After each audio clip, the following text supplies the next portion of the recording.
Pai do Senhor, meus irmãos, sejam todos muito bem-vindos. Amém, queridos? Estamos estudando Carta aos Efésios. Hoje é a lição número 3. Fala sobre eleição e predestinação. Estamos falando da Carta aos Efésios.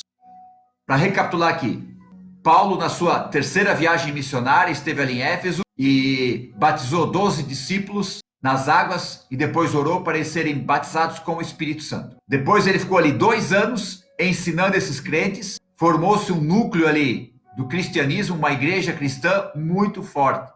Por quê? Porque eles começaram cheios do Espírito Santo e porque eles tiveram 2 anos de ensinamento com Paulo. Então toda aquela teologia que era do Velho Testamento, toda a aplicação do Velho Testamento mostrando que Jesus de Nazaré era o Cristo, o Messias esperado, Paulo ensinou essas pessoas. Então pensa a igreja que tinha ali em Éfeso. E mais ou menos 10 anos depois dessa igreja formada, Paulo escreve esta carta. E essa carta não tem nenhum problema muito grave para ser tratado.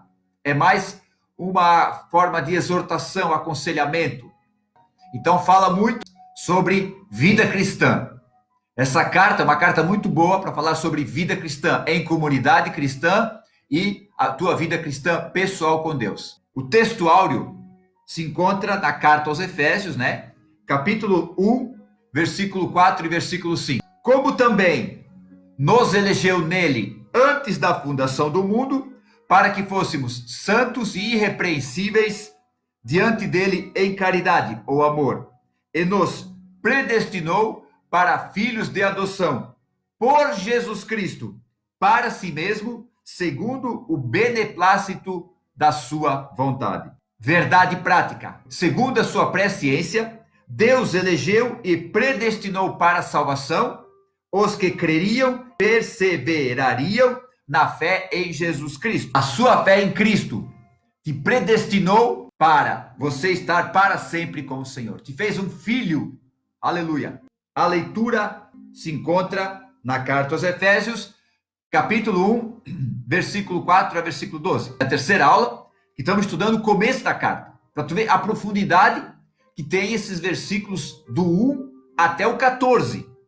E o 14 fala do Espírito Santo, que é o penhor, a garantia da nossa herança. Parte 1. Eleitos para uma vida santa e irrepreensível. A eleição divina. A eleição traz a ideia de escolha. Aos Efésios, Paulo menciona 3 aspectos dessa escolha. Em quem fomos escolhidos? Em Jesus, por isso ela é cristocêntrica. Em que tempo foi essa escolha? O tempo é dito antes da fundação do mundo. Qual a finalidade? Para que fôssemos santos e irrepreensíveis diante dele em amor. Então a eleição, ela é divina. Então, o versículo 4 ali dessa carta, nos elegeu nele antes da fundação do mundo, para que fôssemos santos e irrepreensíveis diante dele em caridade. Como foi esta eleição? Em Cristo Jesus. Tu fosse eleito não por ti, não em ti, não por tua causa. Tu foi eleito em Cristo Jesus. Tá entendendo? Então é tudo, se no comecinho da carta já diz, é tudo através de Cristo. Tu foi eleito em Cristo Jesus. Para quê? Olha o que o texto diz. O texto é muito certo. Para ser santo e irrepreensível. A palavra santo que quer dizer separado, consagrado. A ideia ali é como havia no Velho Testamento, que eles pegavam objetos ou pessoas que eram serviço religioso e ungiam elas, derramavam óleo nelas para serem consagradas, santificadas. Então a palavra santo quer dizer separado, consagrado. Para quem? Para Deus, como o texto diz. Irrepreensíveis, puro, sem mancha. Então, perfeito. Tudo isso para quê? Para ficar diante de Deus. Aleluia. Aleluia. Então, olha só. Tu foi separado, consagrado, se tornado irrepreensível, puro. Para quê? Para ficar diante de Deus. Aleluia. Aleluia. Olha só, irmão. É por Jesus Cristo que tu se tornou santo, irrepreensível, para estar diante de Deus. Aleluia! Glória a Deus! Aleluia!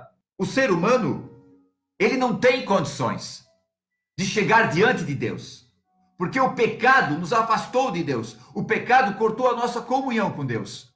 Então, como diz lá em Romanos, porque todos pecaram e destituídos foram da glória de Deus. Então, houve a perda da comunhão divina. Houve a perda da intimidade, do contato com Deus. O Deus santo e puro não poderia mais se relacionar com o ser humano por causa do pecado. Então, o ser humano não tem condições de chegar diante de Deus. O ser humano não tem condições de chegar diante de Deus para ter uma intimidade. Não tem condições sozinho. Aí, mas por Cristo Jesus, aleluia, glória a Deus. Por Cristo Jesus, nós podemos chegar diante de Deus, aleluia. 1 Pedro, capítulo 1, versículo 2, olha o que Pedro fala. Eleitos segundo a presciência de Deus Pai. Vocês são o quê? Eleitos segundo a presciência do Pai. O que é presciência? A palavra ciência quer dizer conhecimento. Então, pré quer dizer antes. Então, segundo um pré-conhecimento, um conhecimento prévio, uma determinação prévia do Pai. A palavra que é usada ali também para presciência, segundo a definição do grego bíblico, é uma ideia de um provável resultado, um prognóstico. Então, Deus já sabia. Deus tinha esse prognóstico, a ideia de um provável resultado, mas não é de um provável, é do resultado certo, que hoje você estaria a caminho do céu, aleluia. Parte 2 da parte 1. As condições para a eleição. O que é uma condição? Uma condição é um requisito, ok? É algo que é necessário. Então você tem que ter uma condição. Então vamos lá, quais são as condições para a eleição? Em primeiro lugar, a salvação é para quem? Para quem é? É só para quem está dentro de uma igreja? É só para quem professa uma religião? Para quem é a salvação? A palavra diz, vamos lá. Primeira carta de Paulo a Timóteo, capítulo 2. Para quem é a salvação? Então, as condições da eleição. Para quem é a salvação? Capítulo 2, versículo 4. Deus quer que todos os homens se salvem e cheguem ao conhecimento da verdade. Olha o versículo 6. O qual deu a si mesmo em preço de redenção por todos, para servir de testemunho a seu tempo. Então, a salvação é para todos. Então, não é só para só dentro da igreja, é para toda a humanidade. Ezequiel, capítulo 33, versículo 11. Olha o que o profeta, Deus fala para o profeta. Que Deus não tem prazer na morte do ímpio. Antes, ele quer que o ímpio se converta e viva. A palavra converter não quer dizer trocar de religião. Ou conversão quer dizer mudar o rumo, mudar o caminho. Então a palavra conversão quer dizer mudar o caminho. Então é isso que Deus fala para Ezequiel. Eu não tenho prazer que o homem morra, por mais ímpio que ele seja. O meu prazer, eu quero que ele se converta, que ele mude o seu caminho, que ele viva. Então o desejo de Deus é que todos se salvem. Primeira condição, Deus tem esse desejo. Ele enviou seu filho para todos. Deus quer que todos cheguem ao conhecimento da verdade. Então a salvação é para todos. Segundo ponto ali, as condições para essa eleição. Não é por mérito. O que é mérito? Merecimento.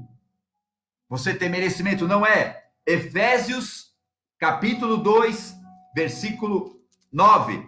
Não vem por obras, para que ninguém se glorie. A palavra obra ali fala da ideia de um trabalho, de um emprego, que tu fez um serviço e ganhou um salário. Então, quando Paulo fala que a nossa salvação não é por obras, para que ninguém diga, eu conquistei. E o ser humano não consegue conquistar. Por mais crente que você seja, por mais cristão que você seja, por mais que você se dedique na tua comunidade de fé, você nunca vai ser salvo por isso que você está fazendo. Você faz isso em agradecimento a Deus, entenda. Não para ser salvo. As obras não salvam. Claro, batalhe pela sua comunidade de fé, fale de Jesus para mais pessoas, anuncie a Jesus Cristo, mas isso não garante a tua salvação. Você faz isso por agradecimento, você faz isso por amor, não por uma obrigação religiosa. Tá entendendo? E olha o que Paulo fala em Romanos capítulo 3, versículo 20. Vamos lá. 3 e 20 de Romanos. Por isso, nenhuma carne será justificada diante dele pelas obras da lei. Essas pessoas que fazem obras filantrópicas maravilhosas, ajudam pobres, levam cesta básica, fazem um monte de coisa boa, isso é bacana, é muito lindo isso. Só que isso não garante a salvação de ninguém, tá entendendo? As obras, elas acompanham a salvação, mas elas não trazem a salvação, tá entendendo? Então, quando o amor de Deus está na tua vida, porque Deus te encheu com o amor dele, aí você faz as obras por amor, não para conquistar alguma coisa, não para ter merecimento ou mérito, nunca. Primeiro lugar, a salvação é para todos. Segundo, não é por mérito. Terceiro, como a salvação acontece? É simples. Primeiro lugar, crer no Evangelho. João 3,16. Porque Deus amou o mundo de tal maneira que deu seu único Filho para todo aquele que nele crê, não pereça, mas tenha a vida eterna. Aleluia! Mas para isso, primeiro tem que acontecer o quê?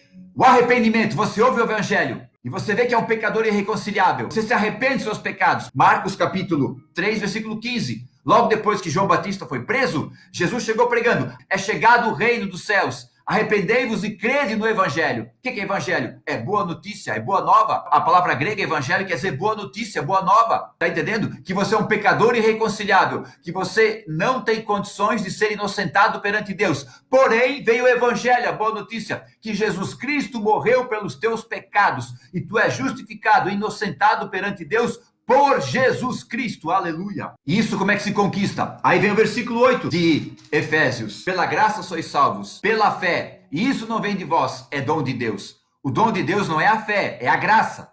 Tem gente que acha que o dom de Deus é a fé, porque está pertinho da palavra graça ali, não. O dom de Deus é a graça, não a fé. A fé tu tem, porque tu ouviu a palavra. A palavra de Deus gera fé no ouvinte. Aí ele ouve a palavra, crê no Evangelho, se arrepende dos seus pecados, entrega a vida para Jesus, está salvo. Condição para essa eleição, para a salvação, é isso. Primeiro lugar, entender que é para todos. Segundo lugar, entender que não é por mérito, não é por obras. Terceiro lugar, crer no Evangelho, se arrepender e crer no Evangelho. Isso que Paulo fala em Romanos, capítulo 10, versículo 9 e 10. Se com a tua boca tu confessares ao Senhor Jesus e no teu coração Deus ressuscitou dos mortos, serás salvo. Porque com a boca se confessa para a salvação e no coração se crê para a justiça. Quem conhece o coração do ser humano? É Deus. Então eu posso confessar com a minha boca, mas no coração não crê. Mas quem conhece o meu coração? É Deus. E Deus ninguém engana. Pode enganar os homens aqui na terra. Então a partir daí, você creu no Evangelho e começa uma vida nova, uma vida de fé.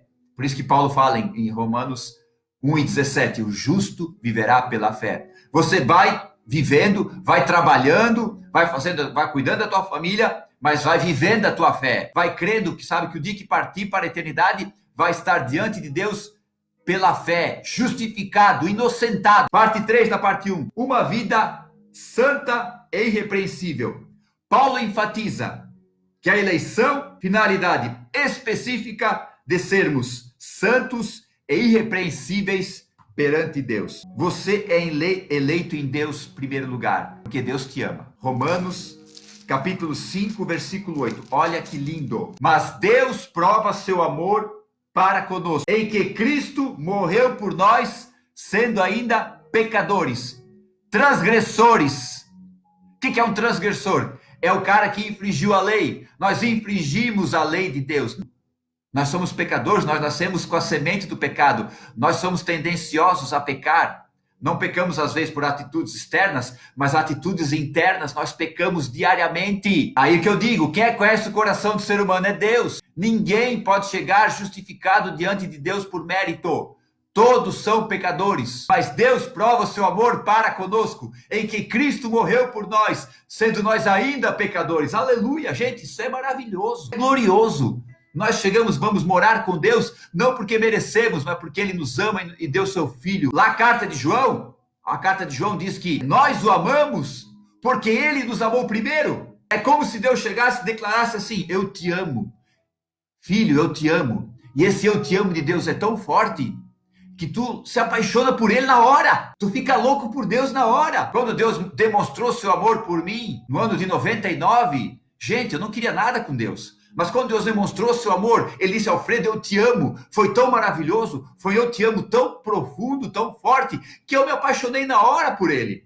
Eu fiquei louco por Ele na hora. Quem me conhecia na época sabe. Nós o amamos por quê? Porque Ele nos amou primeiro. E essa palavra ali, amou primeiro, quer dizer, principalmente, acima de tudo. quer dizer, acima de tudo, de qualquer coisa, Ele nos amou, aleluia. Então Deus te ama acima de tudo, não importa. E a palavra ali, amou, quer dizer, verdadeiramente, não é um amor fingido, não é um amor falso, não é um amor superficial, Ele te amou verdadeiramente. Por isso que Ele deu o seu Filho por ti, camarada. Tu não merecia, eu não merecia, ninguém merecia. Mas Deus provou o seu amor conosco, sendo nós ainda pecadores. Aleluia! E para quê? Para estar diante dEle. Olha, gente, o que Deus mais quer é que nós estejamos diante dEle. O salmista falou no Salmo 90 que a duração da nossa vida é de 70 anos. Alguns, por sua robustez, chegam aos 80. Mas isso é só canseira e enfado. Nós vamos viver o quê? 80 anos no máximo? Aí nós vamos para onde? Vamos para a eternidade. Então Deus quer, o desejo de Deus é que nós vamos viver com Ele eternamente diante dEle, diante do seu trono, em caridade e em amor. Por isso que Ele mandou seu Filho, para nós estarmos santos, separados, irrepreensíveis, diante dEle, diante do trono dEle, diante da presença dEle, aleluia. Irmão, tu imagina, o trono de Deus está lá, trono de Deus, Deus sentado no trono dEle, e está lá aquele anfiteatro. Isso é muito louco, gente. Aquele anfiteatro, né, antigamente era tipo um teatro a céu aberto, era um negócio meio arredondado assim, né? E ficava lá o palco, um anfiteatro assim, com milhões e milhões de pessoas ali, de almas salvas. Oh, aleluia! Emandaia! Milhões e milhões de almas salvas ali com as vestes brancas. E lá o trono de Deus, adorando, e nós tudo ali adorando, irmão. Porque Jesus falou para a mulher do poço Samaria, Evangelho de João, capítulo 4, 24, o Pai procura aqueles que o adorem em espírito e em verdade. Lá, irmão, nós vamos estar adorando 100% em espírito e 100% em verdade, aleluia, porque nós vamos estar diante do trono dele, santo, irrepreensível, em amor. Esse é o grande desejo de Deus, que tu esteja diante do trono dele, adorando ele, em amor. Vai ser tão lindo, tão maravilhoso, aleluia. Parte 4, a nova vida dos eleitos. O tema apresentado com exortações contra a velha conduta, tais como mentira, furto, palavras torpes, amargura e ira e cólera. A nova vida dos eleitos. Então, olha só, tu entende que tu é um salvo, que tu não merece, tu entende que tu é salvo por Jesus Cristo, que tu é eleito nele, antes da fundação do mundo, antes da criação do universo. Aleluia. Para quê? Para ser santo e irrepreensível perante ele, perante o trono dele. Isso, aí aqui, traz uma nova vida. O comentarista colocou aqui, a nova vida dos eleitos. Aí eu trago um versículo para comentar essa nova vida dos eleitos. Gálatas capítulo 2, versículo 20. Já estou crucificado com Cristo. E vivo, não mais eu, mas Cristo vive em mim. E a vida que agora vivo na carne, vivo na fé do Filho de Deus, o qual me amou. Aleluia. E se entregou a si mesmo por mim. Tem como não amar? Assim, acordar todo dia, levantar a mão para o céu e dizer, obrigado, Jesus. Já estou crucificado com Cristo e vivo, não mais eu. Essa palavra, estou crucificado junto com Cristo. Já não vivo, não mais eu, mas Cristo vive em mim. E a vida que agora vivo na carne, natureza carnal, na minha natureza humana, a vida que eu vivo agora na minha natureza humana, porque nós somos pessoas ainda, certo? E a vida que vivo na carne, vivo na fé do Filho de Deus. E quando ele diz assim, já não vivo mais eu, mas Cristo vive em mim. Isso é o quê? A dádiva de Deus da vida eterna, que já está habitando dentro de nós. Como assim? O Espírito Santo, a dádiva de Deus, como nós falamos, vamos falar semana passada, o penhor da nossa herança, o Espírito Santo. Então essa vida eterna já vive dentro de nós, que é o Espírito Santo, camarada. O Espírito Santo é Deus, ele não tem começo nem fim, ele é Deus e já vive dentro de ti. A vida eterna já está dentro de ti. Esse corpo aqui vai sumir, vai desaparecer, vai virar pó. Mas o nosso corpo, aleluia, aleluia, na eternidade vai ser um corpo glorioso. Então nós temos uma nova vida. A vida que nós vivemos é na fé do Filho de Deus, aleluia. Parte 2, predestinados para filhos de adoção. Parte 1, predestinação. Aqui o comentarista diz que predestinação, o termo grego, quer dizer determinar ou determinar antes. Então o verbo grego quer dizer determinar antes. Então, o versículo 5 de Efésios, e nos predestinou para filhos de adoção. Determinou antes para nós sermos filhos dele, em adoção. A predestinação, a palavra predestinação, a raiz dela, o que é uma raiz? Então, a raiz da palavra predestinação no grego quer dizer estabelecer limite. Uma das raízes é estabelecer limite. Então, Deus estabeleceu um limite na tua vida. Qual é o limite? E morar com Ele na glória.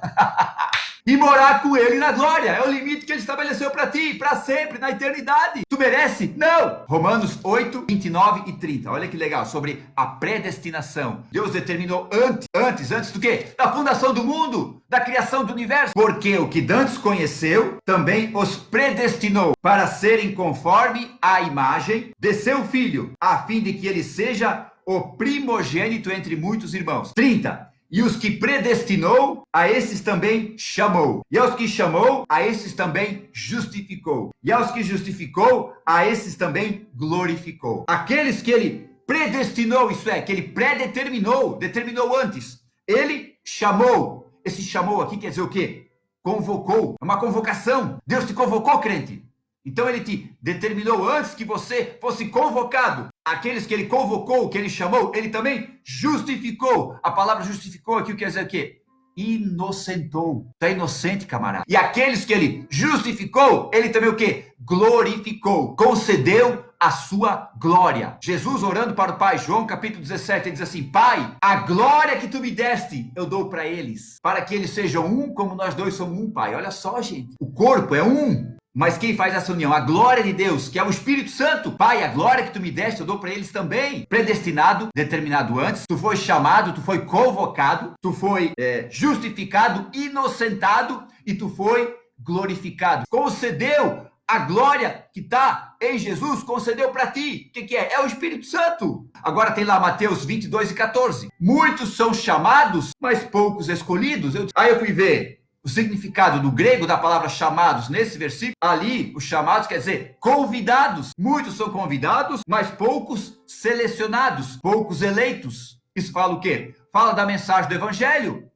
Muitos são convidados, mas poucos são selecionados. Quer dizer, muitos dão ouvidos. Em Romanos, esse chamou é convocado. E nessa passagem, muitos são chamados e poucos escolhidos é convidado. É diferente. Convidado é uma coisa, convocado é outra. Então você foi convocado, você foi inocentado e foi glorificado. A glória de Deus está na tua vida, crente. Tu tem Deus morando dentro de ti, Ele te glorificou, aleluia. Tu foi predestinado para isso. Parte 2, filhos por adoção. Como eu li lá no versículo 5 de Efésios, nos predestinou para sermos filhos por adoção. Paulo é o único escritor do Novo Testamento que emprega o termo adoção. Essa prática não fazia parte do sistema legal judaico, mas era comum entre os romanos e perfeitamente conhecida entre os gregos. Filhos por adoção. Por que não poderíamos ser filhos legítimos de Deus? Por que tem que ser por adoção? Se Deus nos criou, não somos todos filhos de Deus? É porque a ligação foi cortada.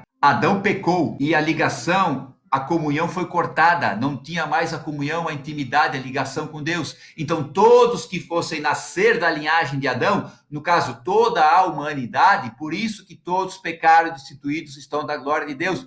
Adão perdeu a glória? Quem nascesse depois dele ia nascer sem glória, querido. Não pertencem mais a Deus como filhos. Então por isso tem que ser por adoção. É o que Deus fez? O próprio Deus teve que mandar o segundo Adão para nascer sem pecado, porque Adão não tinha condições de pagar pelo preço. Ele estava em pecado, não tinha condições. Então Deus mandou seu filho, o segundo Adão, para quê? Para vir sem pecado, como o primeiro estava na terra. Adão veio sem pecado, foi criado sem pecado. Aí ele pecou. Agora precisava o quê? Deus mandar um outro Adão. Então isso é uma alegoria que Paulo fala. Teve que vir o outro Adão para pagar pelos nossos pecados. Como aconteceu isso? Lucas capítulo 1, versículo 35, que Deus fala para Maria: descerá o Espírito Santo sobre ti, e a virtude do Altíssimo te cobrirá. Isso é, vai te envolver.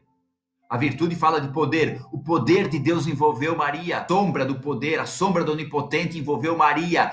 A virtude e o poder do Altíssimo vem sobre ela. O anjo Gabriel explicou para Maria. E que Maria fez? Eis aqui a tua serva. Houve uma livre vontade dela, aleluia! Nós somos filhos por adoção. A palavra adoção quer dizer que nós somos colocados como filhos legítimos por Jesus Cristo. Jesus Cristo é o Filho de Deus. E nós, por Jesus Cristo, por adoção, fomos colocados na mesma autoridade de filhos legítimos. Deus nos coloca na mesma posição de filho legítimo. Somos adotados, sim, mas somos adotados por Deus e Ele nos coloca na mesma posição de filho legítimo. Aleluia! Quando Jesus fala assim, lá em João 14:18, eu não vos deixarei órfão. A palavra órfão ali quer dizer luto, quer dizer sofrimento, porque o órfão o que era? É uma pessoa que perdeu o pai, o órfão. Então havia um luto, havia um sofrimento. Aí Jesus fala, eu não vos deixarei em sofrimento, eu não vos deixarei em luto, eu vou pedir ao Pai, Ele enviará outro Consolador, aleluia,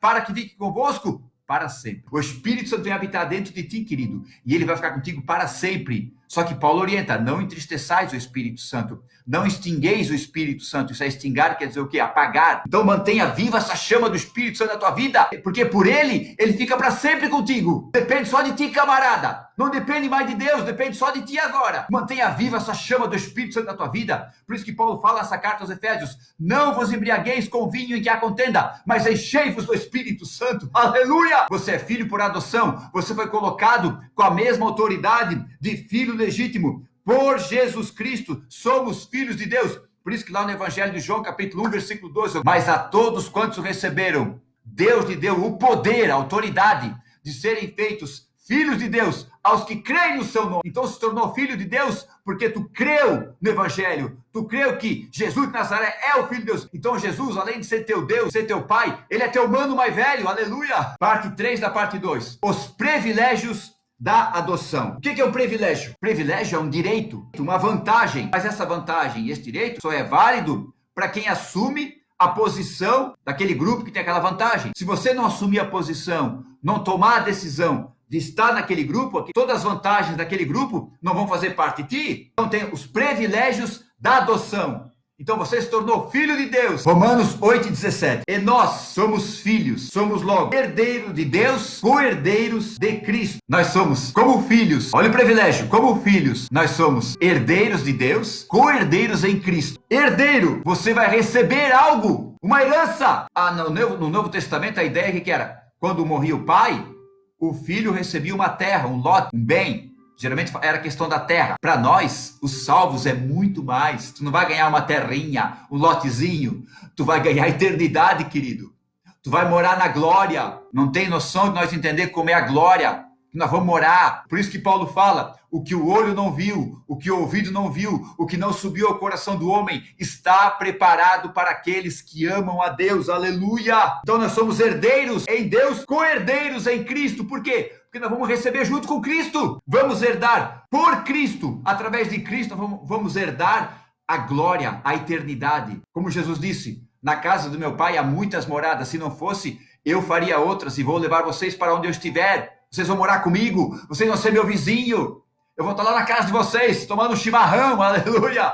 1 Coríntios capítulo 15, versículo 20. Mas agora, Cristo ressuscitou dos mortos. Foi feito a primícia dos que dormem. Primícia é o primeiro fruto da colheita. Então era uma cerimônia que havia ali em Israel, que eles apresentavam ali no Pentecostes, se não me engano, apresentavam o fruto perante Deus, o primeiro fruto da colheita. Então olha só, então Cristo é o primeiro fruto, depois vem a colheita, que somos nós. Aleluia! Olha o que João fala, primeira carta de João, capítulo 3. Amados, agora somos filhos de Deus, e ainda não é manifesto o que havemos de ser, mas sabemos que, tem certeza, quando ele se manifestar, seremos semelhantes a ele, porque assim como é, o veremos. Quando ele, Cristo, se manifestar, nós vamos ser semelhantes a ele. A palavra manifestar é quando se dar a conhecer, quando nós o vermos, quando nós conhecer ele, nós vamos estar o quê? Semelhante a ele. A palavra semelhante, o que quer dizer ali? De igual valor. Tá entendendo? Assim como ele é, assim como Cristo é, nós também seremos. Parecidíssimo. Sabe aquela coisa, tu encontra uma pessoa na estrada e tu olha para aquele camarada, pô, aquele cara parece ser irmão do fulano, como ele é parecido com ele. Aí meu Deus, camarada, como tu é parecido com o fulano? Tu é irmão dele? Tu é parente dele? Tu já pergunta. Agora tu imagina, assim como Cristo é, nós seremos semelhante a ele. Então quer dizer o quê? Nós vamos ser igualzinho nosso irmão, querido. Ninguém vai poder dizer, tu não é irmão de Cristo. Não, tu é irmão de Cristo, camarada. Tu é igualzinho a ele. Aleluia. E como é que Jesus é? Apocalipse, capítulo 1, versículo 13 a 16. Porque assim como Jesus é, nós seremos. A visão que ele teve, ele viu semelhante ao Filho do Homem, isso é, alguém de aparência humana, vestido até os pés com uma veste comprida, com um manto, aqui até embaixo. Só no manto lá na glória, só no manto lá, todo mundo no manto. E havia o quê? No peito dele um cinto de ouro. Um cinto de ouro aqui assim, ó. Eita glória. Um cinto de ouro na horizontal, tá? Não era assim vertical que João viu aqui na horizontal. A cabeça e os cabelos eram brancos como a lã branca, como a neve. Esse branco é um branco brilhante. É um branco brilhante, tão brilhante que ilumina. Sabe aquele branco tão forte que chega a iluminar? O branco da glória de Cristo. Ele ilumina tudo. Por isso que lá em Apocalipse diz que o Cordeiro é a lâmpada lá da glória. Lá não tem sol, não tem dia, não tem noite. É iluminado pela glória de Cristo. Então esse branco é um branco tão forte, tão lindo, tão maravilhoso, que brilha seus olhos como chama de fogo. A palavra chama é um brilho flamejante. Então os olhos de Cristo é um brilho de fogo flamejante. Chegava a emitir calor. João sentia o calor dos olhos de Cristo, aquela chama, aquele calor poderoso da face de Cristo. Aleluia! E diz que os seus pés é como um latão reluzente. Claro, João, ele falou palavras daquilo que ele conhecia. Esse latão reluzente era um bronze muito fino que foi purificado no fogo. Então, quando ele viu os pés de Cristo, que as suas vestes, os seus olhos, o seu cabelo, os seus pés, tudo era de um fulgor, de um brilho glorioso, de um brilho que não dá para entender. Era uma glória tremenda. E ainda diz que a sua voz era uma voz como de muitas águas. Isso tremia tudo. Era um barulhão. Quem foi nas cataratas do Iguaçu entende assim mais ou menos como é que é. É um barulhão, gente. E ainda diz que o seu rosto era como o sol quando brilha ao meio-dia. Então imagina o brilho, o fulgor, a glória de Cristo. Quando João viu e disse que foi tão tremendo, era tão tremendo que ele caiu como morto. Isso é, ele não teve forças. Ele pensou, eu vou morrer, eu não aguento isso aqui, eu vou morrer. Quando ele mesmo escreve que assim como ele é, nós seremos. Então tu imagina como tu vai ser crente. Tu foi adotado, se tornou filho legítimo, tu vai ser igual a Cristo. Então olha só a glória que vai ter a tua vida. Parte 3. A sublimidade do propósito divino na predestinação. A palavra sublimidade quer dizer perfeição. Parte 1. Predestinação e salvação. A gente viu que predestinação determinado antes. Eu sou predestinado para ser salvo. Então, na eternidade, antes de eu existir, antes da criação do mundo, antes da criação do universo, Deus me escolheu para ser salvo. Então, Deus me escolheu, determinou antes da criação do mundo para eu ser salvo. Salmo 139 e 16. Os teus olhos viram o meu corpo ainda informe. E no teu livro, todas essas coisas foram escritas, as quais iam sendo dia a dia formadas, quando ainda nenhuma delas havia. Então Deus nos viu no embrião, como eu disse lá em Jeremias. Antes que eu te formasse no ventre, eu te conheci. Antes que tu saísse da tua madre, as nações te dei por profeta. Jeremias 1:5. Então Deus já conhecia Jeremias antes dele ser gerado e antes dele nascer, antes que ele fosse formado no ventre da mãe. Aqui dá a ideia do quê? Que Deus nos viu antes de nós nascer. Eu entendia, irmãos, que todas essas coisas foram escritas, sendo dia a dia formadas, sem que nenhuma delas havia. Eu entendia que Deus escreveu todos os nossos passos. Será que é isso? Deus já escreveu toda a nossa história? Claro, Deus tem ciência de tudo. Ele é onisciente. Quando eu vi a versão do hebraico, meus olhos fitaram o meu ser ainda disforme. Pois em teu livro estão registradas todas as criaturas que em seu tempo serão criadas. Para o eterno, entretanto, todas são como se fossem uma. Então, esse livro fala de todas as pessoas que vão ser criadas. Não fala do nosso dia a dia. Segundo o entendimento que eu tive aqui na Bíblia hebraica. Deus conhece os nossos passos, mas a responsabilidade é pessoal. Deus te elegeu antes da fundação do mundo, sim, mas a responsabilidade é pessoal. A tua parte existe, a tua decisão existe. Por isso que Deus fala, já citei aqui, Ezequiel 33:11. Deus não tem prazer na morte do ímpio. Ele quer que o ímpio se converta, mude de direção e viva. Então a responsabilidade é pessoal. Olha que Isaías 55:3 fala: inclinai os ouvidos e vinde a mim, ouvi e a vossa alma viverá, porque convosco farei um concerto perpétuo. Então Deus dizendo para o ser humano, olha só camarada, a decisão é tua. Inclinai os ouvidos e vinde a mim, ouvi e a vossa alma viverá. Aí eu vou fazer o quê? Um concerto perpétuo, eterno. Então a decisão é tua, de tu aceitar. Tu aceitou? Creu, aceitou? Aí Deus tem um concerto, uma aliança eterna para tua vida. Então a responsabilidade é pessoal. Todo aquele que invocar o nome do Senhor será salvo. Então nós temos que invocar. Tem a nossa parte. Então a responsabilidade é pessoal. A predestinação existe. Deus determinou, mas a sua parte qual é que é? Crer, aceitar. Existe a tua responsabilidade pessoal. Então Deus te deu, Deus predeterminou que houvesse o quê? Uma oportunidade de você ser salvo, de você ser inocentado. Depende só de você. Gente, tudo que Deus faz é por amor. Tudo que Deus faz é por amor. Deus não faz por preceitos religiosos, por méritos religiosos. Deus faz por amor. Primeira carta de João, capítulo 4, versículo 8. Aquele que não ama, não conhece a Deus, porque Deus é, ali diz caridade, ou amor, dependendo da tradução. Essa palavra caridade, no grego, é ágape. Sabe o que é ágape? É amor perfeito, é amor divino, é amor sem interesse. Por que Deus vai nos amar por interesse? Tá entendendo? Não podemos dar nada. Ele nos ama porque Ele nos ama, porque Ele nos amou primeiro. Deus não ama, Deus é amor. A essência de Deus é amor. Olha só, Salmo 89, 14. Justiça e juízo são a base do teu trono. Misericórdia e verdade vão adiante do teu rosto. O salmista falando para Deus, justiça e juízo, Deus, são a base, os alicerces do teu trono.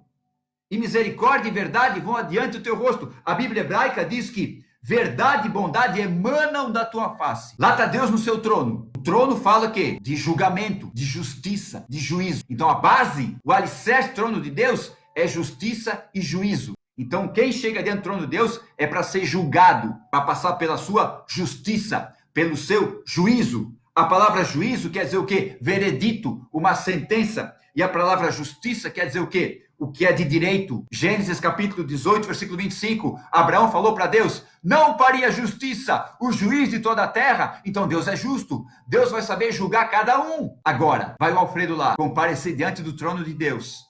O Alfredo tem escapatória? Não. Ah, mas o Alfredo é crente, é presbítero, ajuda no culto da vitória, dá uns pulos, dá uns gritos, dá uns glória a Deus. O Alfredo, já falamos aqui, por meu mérito, não. Então eu vou chegar diante de Deus. A sua base é justiça e juízo. O Alfredo, só que aí que vem a segunda parte. A misericórdia e a verdade vão adiante do teu rosto. A bondade emana da tua face. Deus saindo do seu trono. Filho de Deus saindo do seu trono. E vindo aqui na terra. E trazendo a sua mensagem, a palavra, a verdade, a bondade, a misericórdia de Deus. E dizendo, Alfredo, tu vai comparecer diante do trono, tu não tem escapatória, tu não quer aceitar a minha misericórdia, a minha verdade, Alfredo? Aí o Alfredo escuta, eu quero, Deus. Estou justificado, aleluia. Eu aceitei a misericórdia e a verdade de Deus. Não vou chegar diante do trono de Deus para justiça e juízo. Eu vou chegar diante do trono de Deus para adorar Ele. Eu vou ser atraído para o trono de Deus pelo seu amor. E vou estar lá para adorar Ele. Não vou ser atraído para o trono de Deus para o seu juízo. Quem não aceitar a verdade e a bondade de Deus vai ter que enfrentar a sua justiça e o seu juízo. Deus é amor. Amor perfeito, ágape.